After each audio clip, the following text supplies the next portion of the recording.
Today we shall reflect on the life of Saint Anthony the Great. Saint Anthony was born and raised in southern Egypt by pious Christian parents, but was left orphan at the age of 18. Feeling called to eremitical life, he sold his considerable inheritance for the benefit of the poor and retired to a deserted tomb for 15 years, and then for a further 20 years to an abandoned fort on a mountainside.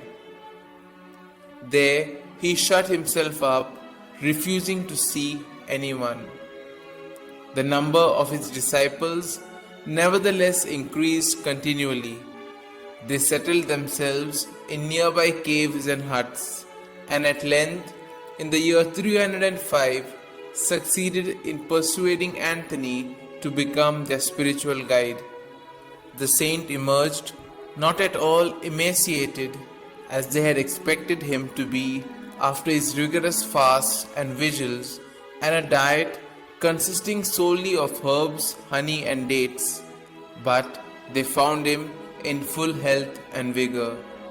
For 5 years, Anthony devoted himself completely to the organization and spiritual instruction of these hermit monks who continued to live in separate cells and to come together only for religious services.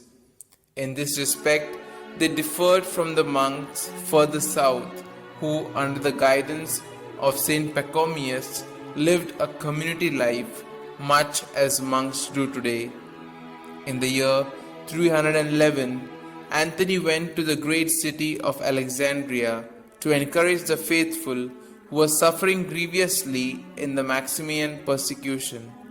On his return, he retired to a mountainside in the desert of Clysama between the Nile and the Red Sea, where there stands to this day the monastery named after him, which is called Deir Mar Antonios.